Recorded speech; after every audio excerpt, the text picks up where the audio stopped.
Alright guys, so welcome everybody.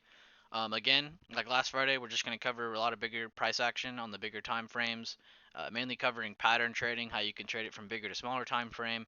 But we're pretty much just going to go through a bunch of examples I've not really prepared, but have had ready just because of our trading experience along this last week or so. So I'm just mainly going to start with, I'm just going to go into it, just cover all of them. We have about 3, 6, 9, 12, 14 tickers to go through, so I'm just going to kind of go at my own pace. If you guys have any questions, feel free to drop them in between. But I'm just, again, going to go at my own pace and kind of hit the questions as I see them. So, big thing with MMM and why this is one of the examples. We had looked to continue shorting this under this main big support here. What would you be looking for next? And this is a really good topic because it covers being preemptive. Now, being preemptive means you're not looking to make up what can happen in the future. What we are looking when we are being preemptive is what are the highest probable scenarios that can happen after a certain level is broken or after a pattern is given or more price action is given. What can happen to this chart from here? Okay, so after it's made this low, right? You would be watching under that low, and this is just basics. Again, some of this will be a little more complex, some of this will be as basic as just watching SNR, but all of this repetitive info is going to be very useful. So regardless, don't complain, stick to this info. But what is a really cool level to look above for recovery? Besides the 9 EMA, of course, with our passive strat closing above. Of course, if you ever see volume pick back up, you see volume, or price already close above the 9, and you see rising volume, it's a very good sign that you can take a passive recovery play. And yes, Kaizen is right. You can mark the 50%, the control point. Does everybody here know how to mark that? And a lot of the time it is situational. So in this situation, you have two possible levels you can grab. Okay, you're mainly going to be focused, regardless though, you're focused on this red candle. So you want to focus on the red candle of how far it dropped. Two levels that I like to mark in this scenario are going to be the candle itself. So get your high, your open to your close on that candle, the meat of it, and mark that, and then mark the 50% level. Okay, another really cool level is marking from that support in which it broke to the support in which it has stopped at. Okay, so you can mark that as well. Now you have what is called a very strong little control point zone. So this gives you a very, very strong area in which you can watch for indecisive trading to close over, to close under. But this is what gives you that for sure confidence, that very good, just stern TA, so you can stick to what you're looking at. So what do you want to see as it's resting under this? You want to see lowering volume. You want to see a squeeze, a convergence of not just highs and lows, but also your volume. And yeah, we'll cover golden pockets in a different time. I don't really want to break everyone into that. I want to have everyone focus on just the control points, but golden pockets are amazing too. And what that is just a further retracement. So let's say you guys are seeing a stock fall. So let's just do it like this one. So you see it fall. What are the main area I want you guys to learn and focus on is going to be that control point, okay? But if it drops or ever picks back up to this area, or you ever see it vice versa, it is considered a golden pocket. Again, I'm not here to confuse you all with that right now, but I just wanted to put that in your ear since it was asked. But there you go with being preemptive. That is how you just instantly set up a plan. So back to kind of Kang's question where he's talking about, do I clear my chart? Now I have all this set, right? I have all my important levels set around current price action. Then I back it up, go out to a bigger time frame so I can see a little bit more, and then I add all my other levels. So this is my initial trade plan, but now I can go back over here and I can start adding other emerging candles. And a lot of the time you'll see this, they end up lining up with levels you've already set. So that's again why I say start like that, because then you can kind of get the rest on your own. But then go through there, mark some other emerging candles, mark other areas of common support, and you'll end up seeing a lot of these levels line up with other levels. See, I kind of had to skip some or they would have doubled up over. But go to the smaller time frame and you can see just how well these levels have reacted. We've made our low, held our low, pushed up, hit that resistance of the control point, started at the resistance of the control point, moved back down, hit that same low, didn't make a lower low, and now we're just still squeezing. So even just on the smaller time frames, this is really just squeezing in between the more important levels right now. But that was just this is a really cool example because it kind of breaks down how to be preemptive. But of course, you'll see me break this down in literally every example as we go through them. But I wanted to break it down. But let's go through a couple more. So DDD, this one has been a pretty fun one lately. I talked about this in last week's workshop as well, but mainly because we've been just calling multiple signals out on it. But I just want to show you guys a lot of what we've been looking at. So initially, we had a good morning star. Price kind of popped up, gave us that initial reaction after that sell off. That's good. We want to see a base build. So you need what are the first rules of base building?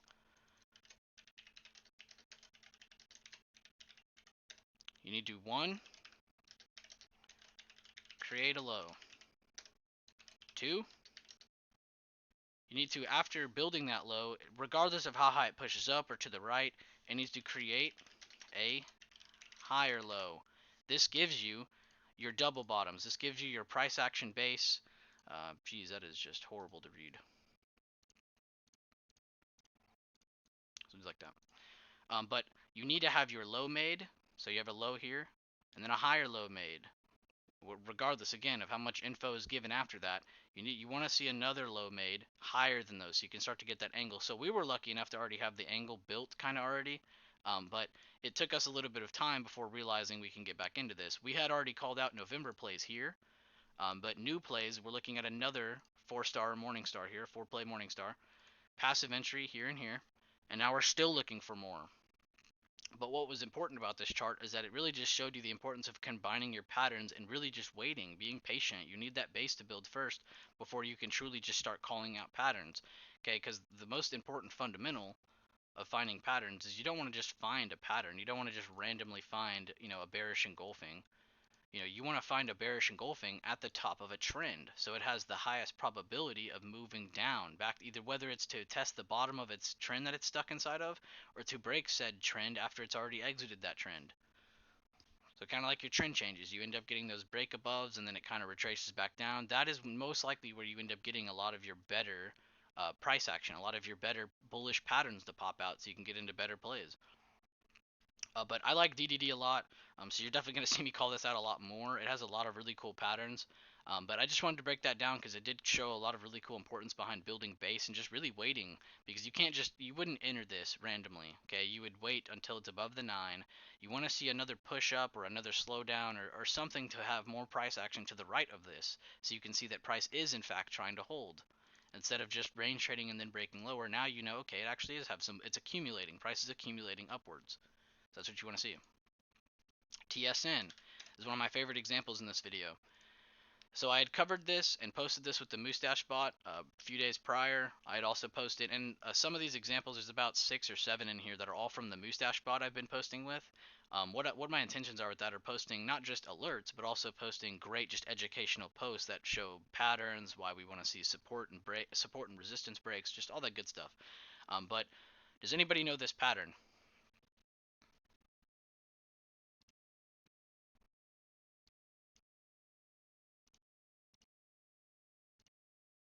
I had Google open up. That was weird.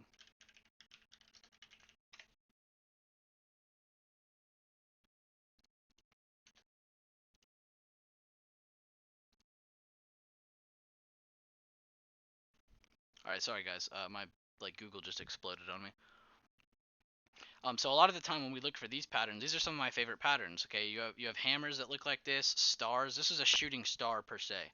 But regardless if you guys know the name or not, just stick to calling them hammers. I really just call all of them hammers.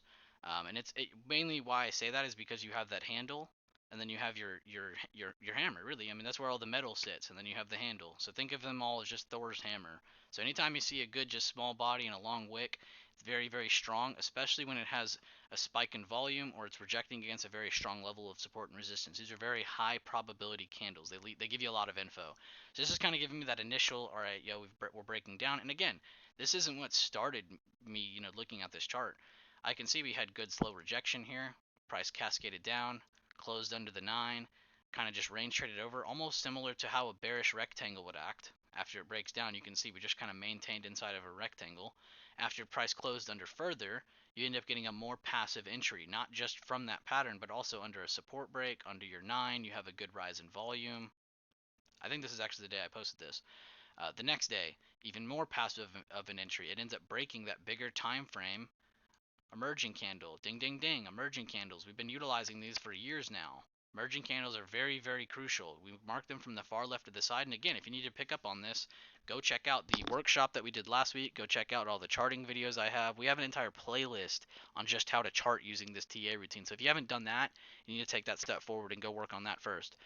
But as you can see, even just the basics of the TA routine breaking down, very strong passive entry again as we have a third rising day. Very, very strong volume there. Now, you should be expecting a slowdown towards this gap, regardless of what left side emerging candles you have. Recent price action is just as important when you have a gap range here, a common level of resistance, support, a pattern, anything around right there that you can utilize that is near current price action. Right here would be this gap fill. So of course you'd be looking to take profits towards that 74 with further intentions of taking a better play under that 74.90s. So, if you're someone who just wants to enter here, exit here, so be it. You don't need to re-enter this play, but I just want to show you the different trading opportunities that you can take on it. So very, very strong, just beautiful price action here. There's not really much more I can break down on that, but this is considered a very, very passive entry, and this is the type of play you should limit yourself to, so you're not stretching out, playing all kinds of plays. Let's look at the next one. Next one is Roblox. So this one's a little trickier. Has a lot of different, kind of breakdowns in it, but Roblox again, kind of having that preemptive angle that we talked about on MMM, or not MMM, DDD, sorry, having that base build. So we kind of had to wait a little bit before getting stronger confirmation. But after I saw this, I wanted to start giving it more attention. It initially broke above this, and we did play calls for a few days. It retraced back down. We ended up getting another star, another star. I end up liking this for entry just because it was a bullish kicker. A bullish kicker is where you, and honestly, this wasn't the best placed one, but I did like it because it wasn't the first time it hit this trend line. You never just want to play the very first candle stick pattern that hit the trend line or creates any kind of angle. It's not going to be what you want because it's not high probability really. You don't want to just play the very first bullish engulfing. Yes, this would have paid you a little bit, but you just don't play the very first. Okay, going into the next one though, you can see we had 1, 2, 3. This is my fourth pattern, so I'm very confident in this. Giving a bullish kicker. What is a bullish kicker though? Back to that. As you can see, what is a red candle? A red candle is a candle that starts here, moves down, closes here, right? What is a green candle? A green candle is a candle that opens right here, pushes up, and has a close above, right? So whenever you have this red candle here close, and the next day starts all the way above that entire red candle, this is considered a kicker. Think of it as like someone punting the ball off of a stand or something. That ends up giving you that bullish kicker. It shows the bullish excitement. Okay, next day, market was red. Not really Roblox's fault. Next day, market gap down. Not really Roblox's fault again, but it needed to get that buyer reaction as it was starting under a bearish level and under that trend line.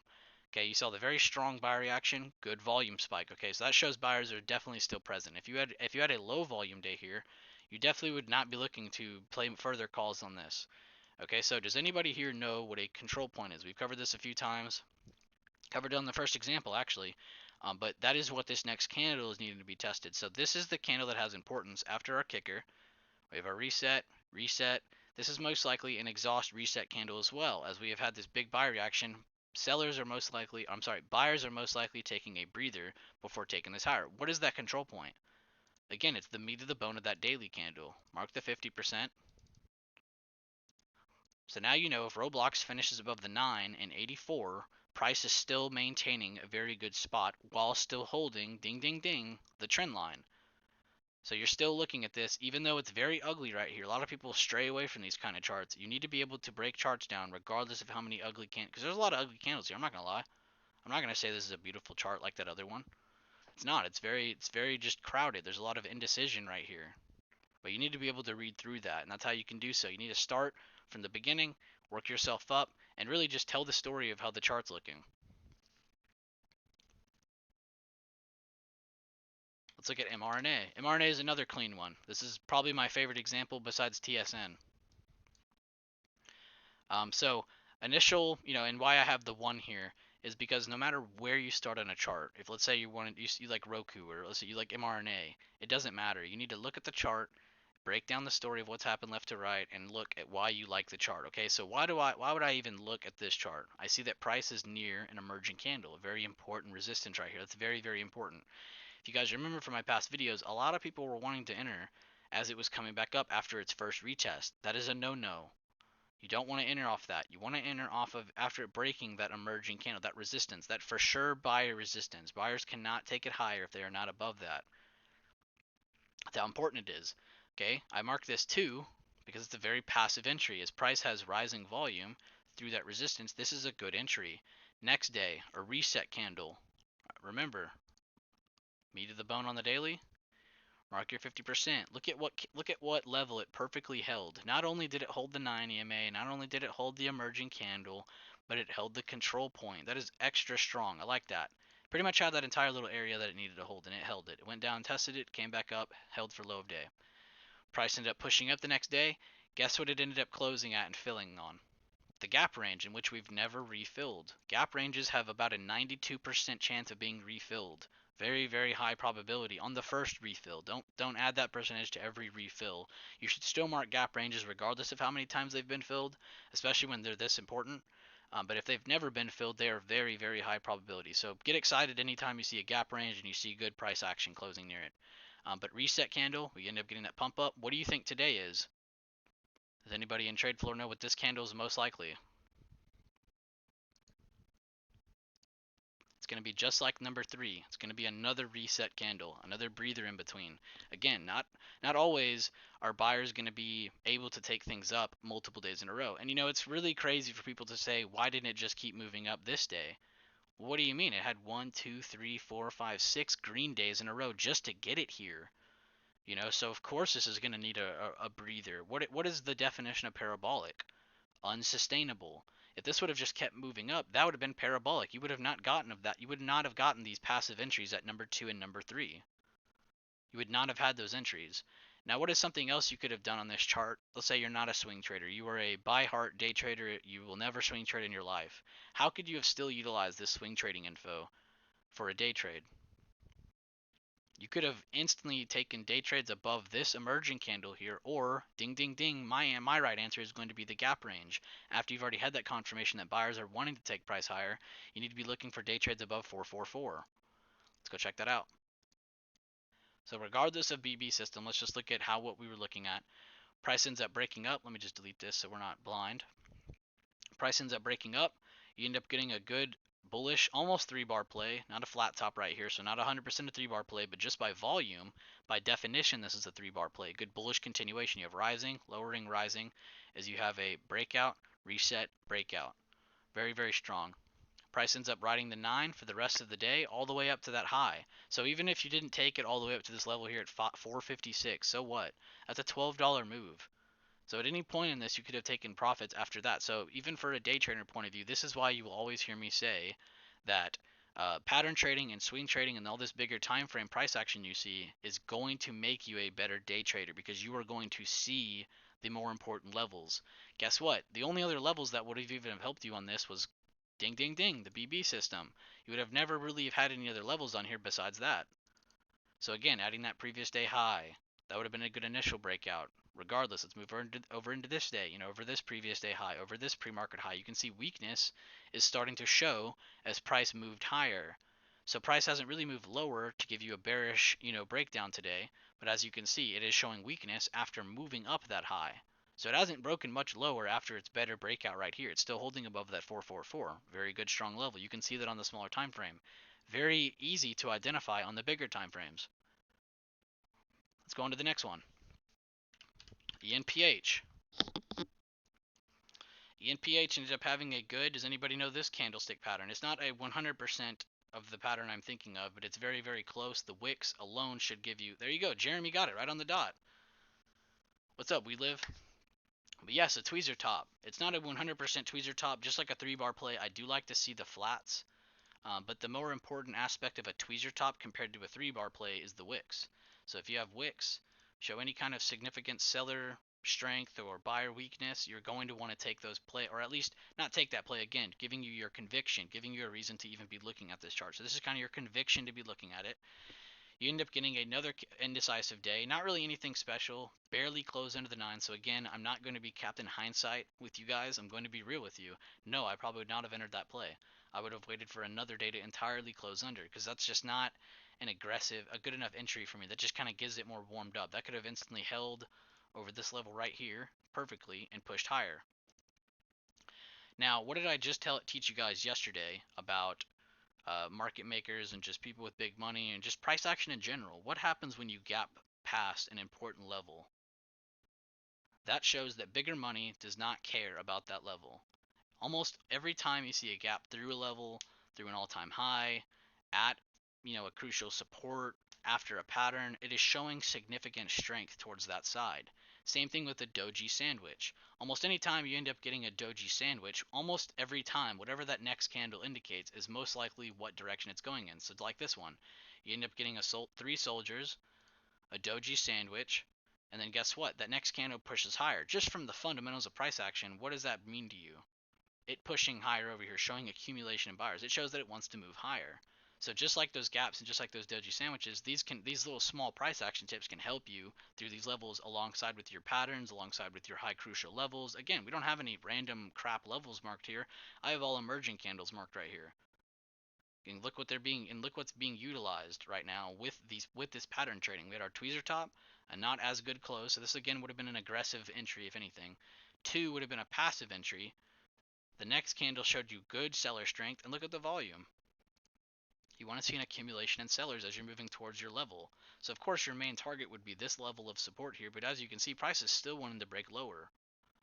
But good work on that. Regardless if you guys took that play or not this week, that was just an amazing trade opportunity. And again, each time we do these, I want to show you guys winning trades, losing trades, trades that work out for you for the downside, trades that work out for you for the upside. So I want to show you each side of that. Let's show you a trade that didn't work out. At least I don't think it did. Yeah, it didn't. Here we go. So, what is the problem here with Snap? Why did Snap not work out? Original reason is we saw this kind of Morningstar look. It kind of popped up. We're not trading the very first pattern. Price comes back down. We get a bullish harami. Price ends up closing back above the 9. Pushes up. Fails to push higher though. So again, we have a lot of seller or buyer weakness right here as price is continuously trying to push higher but just can't. It can't get over this level. It keeps kind of pushing up to about right here and then just showing more weakness. So technically we shouldn't have entered anything yet.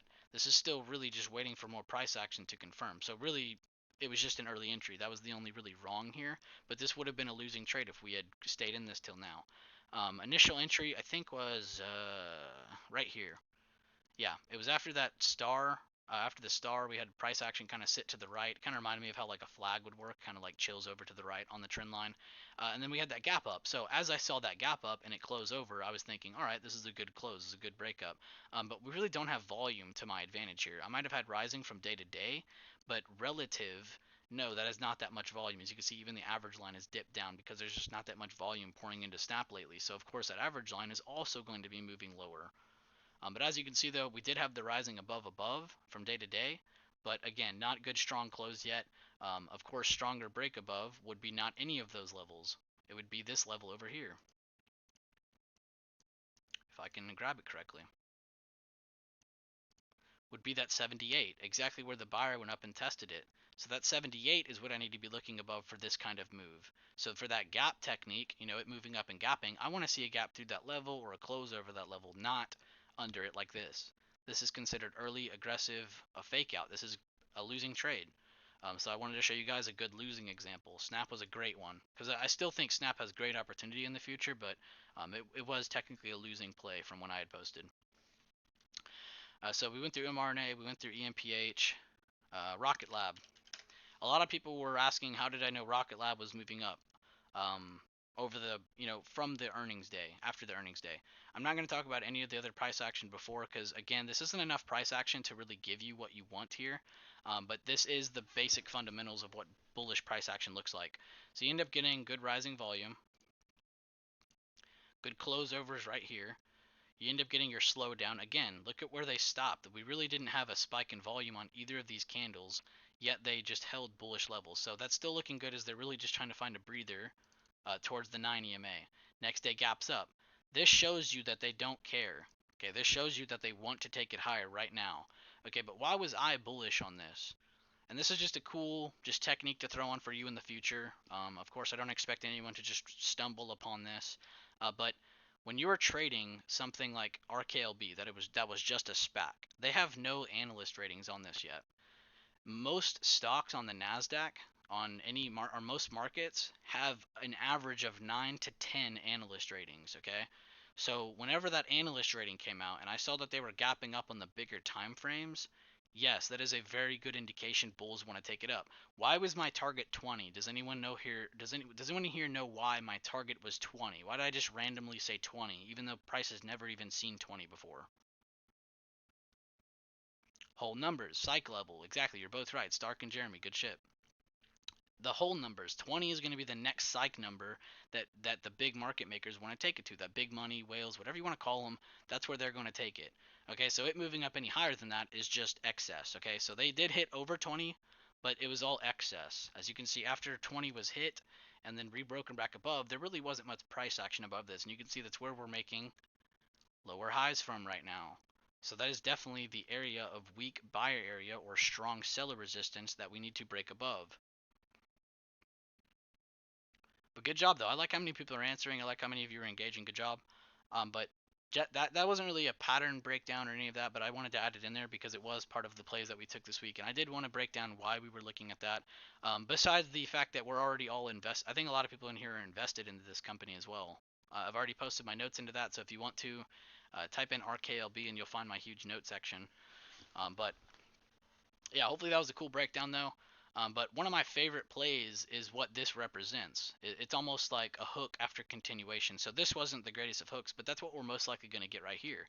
You'll most likely end up getting this just weird sell-off, and then it does this weird and then it ends up pushing higher. A lot of the time that is super bullish because of the super bullish price action that was presented here. It just can't keep pushing up higher again.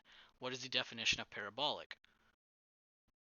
Unsustainable, an unsustained move, a move that just continues without any breathing in between. And that is why we rely so much on those breathers in between, those exhaust candles.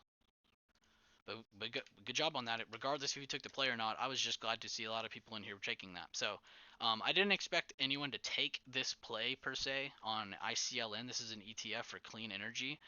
But just regardless, though, the price action and pattern trading on here was beautiful. So I wanted to break it down.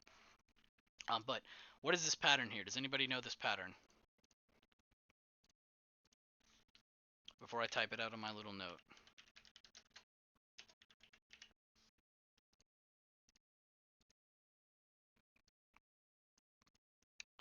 Let's see how many people guess multiple things.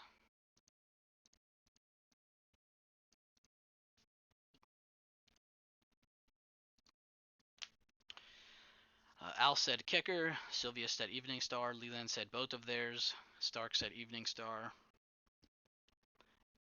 You were all half right. Leland was full right.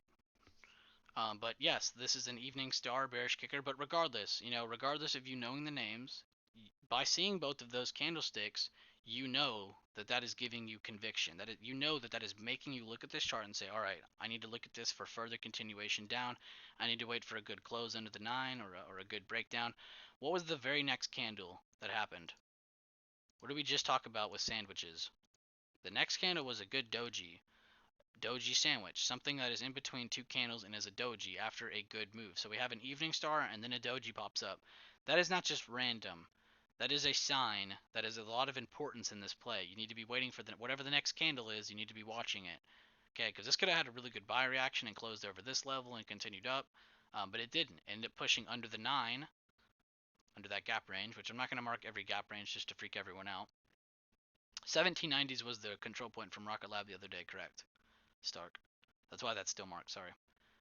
But again, passive entry. Again, this is what you guys need to be doing after you spot a pattern. Okay, conviction. Now rule 2, find passive entries. Passive entry under the 9 with rising seller volume. Very passive close. So at any point you could have taken under those levels for early entry or at the end of the day for a passive entry. Next day, you get another doji sandwich. Nothing crazy yet. You're still waiting for more price action. This shouldn't have you out of the trade. You shouldn't be taking profits, any of that. You should be waiting still. Next candle pops up. It has a gap up, breaks another low. You're looking to take profits towards that gap range area. It hasn't been filled yet. So that's what you're mainly looking towards, pretty much around this area of support, around this gap fill area from your bearish pattern there. So you would be targeting that main area, but as you can see, what is your volume saying now? So it's definitely not a bad idea to take profits on a day like today. So no, not a huge mover, but for anyone watching the clean energy sector, you could have broken down what components are inside of that and what's moving down the most. And yes, you could have taken plenty of opportunity on any of those trades. Kind of like that EMPH chart. Which actually, I think EMPH is in that. I'll have to look that up later, but X. So here's another one that didn't quite work out as well as we were intending. Actually, I think Sylvia, didn't you make a good gain on this today? So here's a really cool example of something that was bearish turned bullish, and Sylvia actually did a really big mature trade in my opinion on this, because this is something you wouldn't normally go for. But she went for a bullish candlestick pattern after a lot of bearish price action. So you see, we look like we're about to fall. I mean, we're just squeezing towards the support. Nothing's really held. We end up getting that move down. It makes that new low. It has a good spike in volume. Relatively not amazing, but still decent volume. Next day, what is this candlestick pattern? And before I move on, that level was an emerging candle before I say anything further. So I'm not just making up. Sylvia wasn't just watching a random area, a random drop. But what is this candlestick pattern?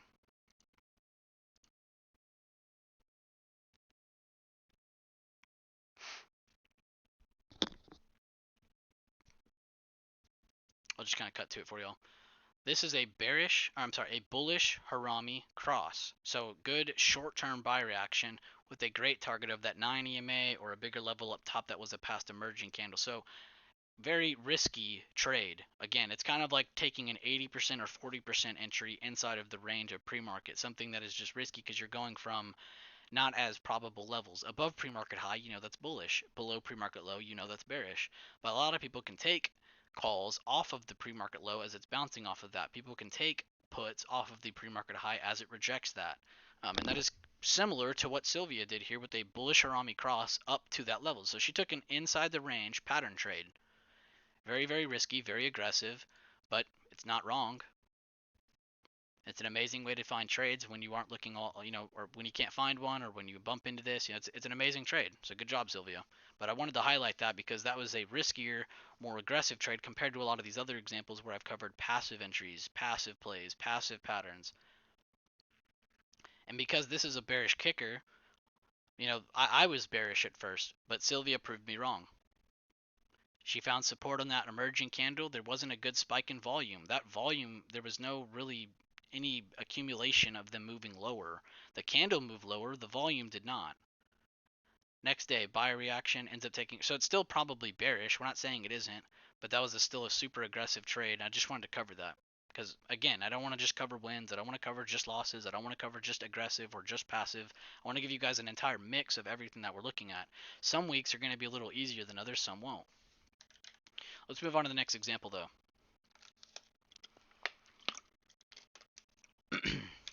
So, this was not called out in chat. It was mainly just posted as an example, but I still wanted to cover it because this is a really cool example with just basic price action. But again, what are all these levels I have here marked here on the left? They're all emerging candles. And again, if you don't know what that is, you need to check out the TA routine. But very strong resistances right there, right? So as price recovers, you're going to want to see those levels taken after a bullish candlestick pattern, right? So let's look at that. We get a bullish engulfing, not amazing volume, so it just gives you conviction. And it didn't close higher than this little area here, so that kind of gives you that weight. But what did you get that next day? You got that gap up above the 9. That is showing you good bullish price action, good initial price action. No, it did not have rising volume, so it wasn't as amazing, but it did have that gap, so it kind of takes away the fact that it didn't have the rising volume. Next day ends up pushing up, closing over the recent high. Very, very strong indication that buyers want to take this higher. You might not even see a reset. Sometimes you will, sometimes you won't. But again, back to being preemptive, that is why you are preemptive, to prepare yourself for any scenario that hits you, regardless of what pattern you're trading or any of that. And again, none of this should change. You're still marking the same levels on the outside of your pattern. You're still marking your control points for price. So for day trading, you can mark just the outside of your pattern. You can mark the midpoint, all that good stuff, and then go through your TA routine. But if you're just trying to do what I'm doing and find, conviction, look for a pattern, watch your 9, go focus on your TA routine. It's very simple, but it's all a few steps that you kind of have to combine together, repetitively go through. You don't just get this after 1 week or 1 month of trading. It really does take a repetitive routine, just hammering it into yourself, okay? You can't expect yourself to take amazing live trades without practicing. But let's keep breaking into this. Another decent entry as it broke that new high. You could see price the next day kind of slow, probably had a slow open, just wanted to make sure buyers still had it on that level. You can see they retested that exact same resistance, turned support. Very good bullish sign. Another cool indication that you had accumulation of buyers over this level was, guess what? your rising volume. So you might not have had it from here, but you had the gap to at least get you warmed up.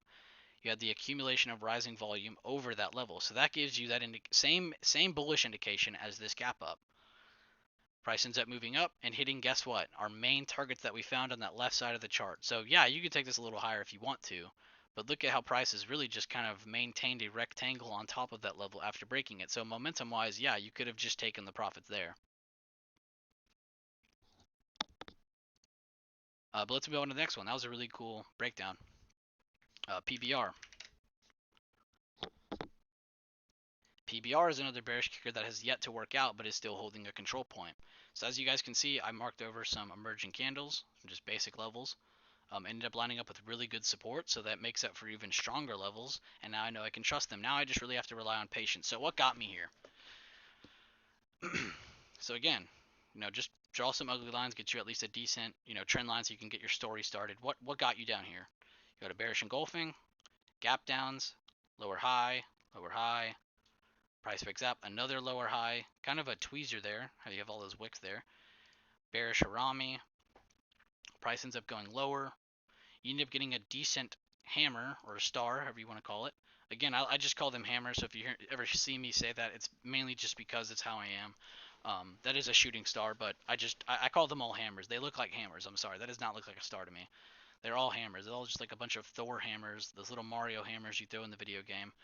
But close there, close there, close there. You're still riding under the 9. You get a bigger bearish reaction. So now we're back to where I am. So price closed here on this bullish day, right? The next day opened entirely lower. So it's almost like it got kicked down, a bearish kicker. So you can expect a bullish reaction after that, of course, after any kicker, because that is a large drop, as you can see right here too. Buy reaction, then you end up getting that drop, that kicker. It kicked it down. Next day was a green day after another gap down. Now this scenario was not. So since it hasn't happened, this wasn't the very first time that this had happened. I mean, there's another bearish kicker right here. You can't expect farther drop. So I wanted to show this example because you never want to just trade the first or the last pattern. So as you can see, after price rejected the 9 again, had another bearish kicker. Again, this isn't the first one. You've already had 1, 2, 3. This is the fourth one in just this little amount of price action here. So not an amazing amount of price history to make you go, okay, this is super strong. Maybe right here, I would have been very strong about it. Maybe even over here, or I'm sorry, over here I would have been more bearish on it. But again, this isn't the first time it's happened. So you do have to expect these recent supports. Again, these areas in which price stopped at before. So I'm not saying that's where it's definitely going to stop at, but you have to kind of notify, like, all right, that's definitely a level of importance. I need to remember that. So not only is it an emerging candle, it is also very strong price action levels where patterns have been jumping towards. But what do we have here now? So again, with our control points, going from me to the bone of that candle, marking the control point, what can we say has happened so far? After the buy reaction, the bullish harami, price action has, and again, what is this candlestick? Does anybody know this candlestick? I was just talking about this one the other day. This candlestick is a long-legged doji. A long-legged doji, anytime you see this, just think of it as confusion, indecision. A lot of the time you see these, price doesn't really even know which way it wants to go. So you're still going to need more price info. A lot of the time it leads to very slow reversals.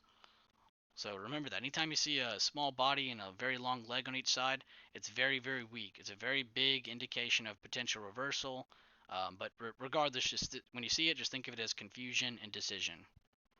And then utilize your levels. So price has maintained above the control point of the candle, but is still under a very big level. So technically, you'd be looking at this as a still bearish scenario. It just needs more confirmation under a new low. Because this isn't the first kicker. It needs to have another indication of seller popularity. It needs to show you another gap down through an important level, another large volume increase through an important level, but it needs to show you that there's definitely more seller presence there than there is now.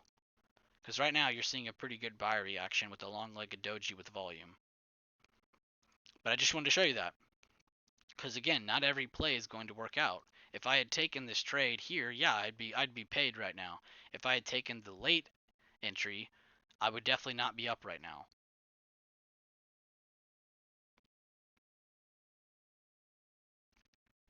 But did that make sense though? This example, I didn't want to show you an example that worked out amazingly, but this is a great example of how you can compare. Am I entering too late? Am I not entering too late? This was a good entry. This was not a good entry. Good fake out though, because it did push a new low. Had decent volume. But again, it wasn't the very first pattern. It wasn't even the third. There's so many of those there. Let's move on to the next two. We only have two more to cover, TTD and PayPal. Let me see what y'all saying. Apple News, Roblox. I may have misunderstood it to mean a reversal for the best, being green and inverse. No, yeah, and sometimes it will look like that, but regardless of it being red or green, just focus on the fact that it has that body in between, and then the long wicks on each side. What's happening with Roblox? Y'all are freaking out.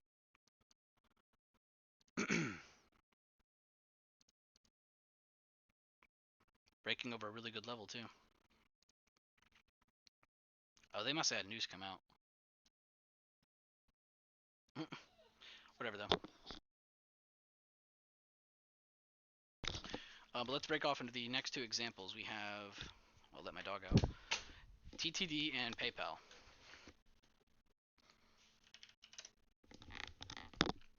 So last two examples, and then we'll all be good to go. We can, of course, go through a lot of different examples after, but I at least wanted to go through the main ones I had prepared. So I'm gonna let you guys see this one. So we have a evening star, and then just like that other chart, we have that kind of just indecisive close. So not really a good strong entry, but it is kind of showing you, all right, we still have a red day here. There's a lot of indecision. So you end up getting that doji sandwich, red day, close under the 9. So you have a good passive entry finally with rising seller volume, relatively too. It's not an amazing amount of seller volume like this right here. Doji sandwich again, red day taking you lower. It breaks that common support with rising seller volume. And guess what? Makes that new low. So that gives you strong, just like that gap range, just like a price gapping through a level, it having rising volume like this through that level is just as good. Next day gaps, still indicating more selling pressure, pushing down again. This is definitely the day you would be trying to take profits on if you didn't already take profits on this day, just because it had another day without a reset day. You have to remember, without breathers in between, you are starting to build an unsustainable move. So that was a pretty good move so far down. Not really much more I can cover on that chart, but just basics of how we want to catch some of these trades. You want to get a pattern, a good passive close under with rising volume, and then you just pretty much ride that 9 until you hit a major level. This next day was a breather. It needed it. It didn't want to just take a fourth red day in a row. So it had a breather in between. That's how it works. You will not just get 100 days in a row. Well, besides John Deere. John Deere is pretty insane.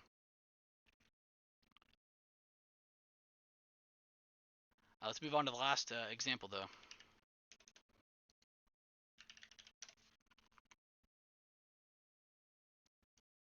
me delete some of these levels.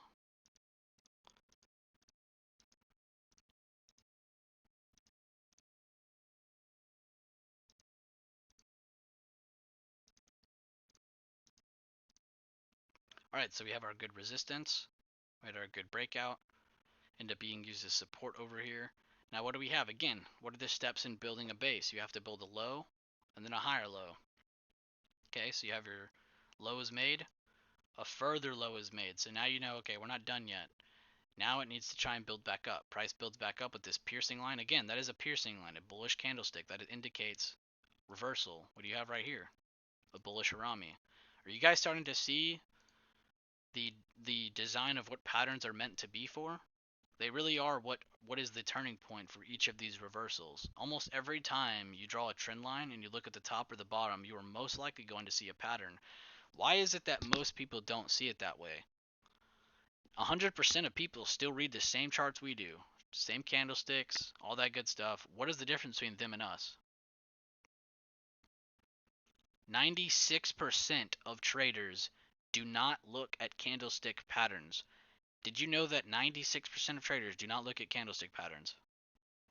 That is insane. When I read that stat, I was just baffled. Like, wow, so you're telling me 96% of people are just blind to the fact that they don't know what they're reading.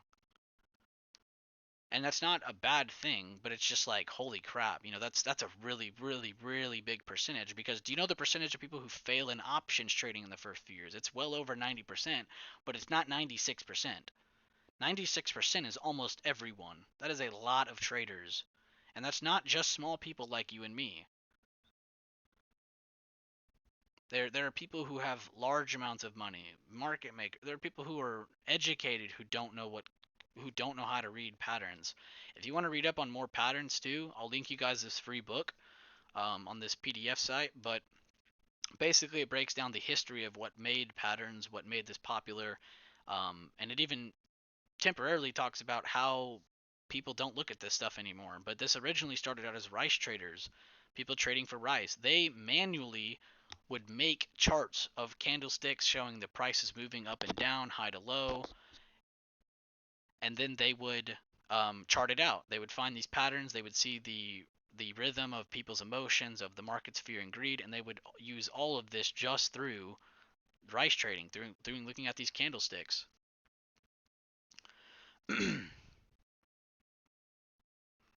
But let's look at this last example. So you have a bullish harami, you get your piercing line, soldier pattern, you end up getting that close over the 9. All right, so you know you have a good initial reaction. It gapped up above the 9. Kind of a weak buy reaction, which you should be expecting. It just finally made that low. This shouldn't be the move that sends it through the moon. Whoops. This isn't the candlestick pattern that sends it through the moon, okay? You still need that higher low. So expect a breather after this. Whether it moves up $10 and then takes that breather, we don't know that. That is something you will not know. That is, again, why you are taking these steps. So 1 green day, 2 green day, gap up. 4 green day, gap up. 5 green day. At some point, it needs to slow down. That's 4 green days in a row with 2 gap ups and 2 bullish candlestick patterns. That's a lot. A lot of buying pressure. Slowdown ends up happening right there. You need to mark that resistance. Next 2 days. Red day, we're still holding above, ding, ding, ding, the pattern that even got us up here. Price ends up breaking back above the 9. That's a good aggressive entry. A good day trade entry would have been above this level, which, guess what? That is why Burhan called out calls on PayPal a couple of days ago when it had this big move. But we also had it on a lot of people's day trading watch list because guess what? This wasn't the low. This wasn't the low. This was the higher low. So when we got that second pattern pop up after that low on the higher low, it gave us a lot more bullish probability to move upwards. We just needed to find the right level. What was that right level? That 280. So even just for day trades, whoops, that ain't gonna take me back far enough. So even just from day trades, look where price ended up going above. Whoops, I was on the right one. Going above, and then also coming back below to hold on.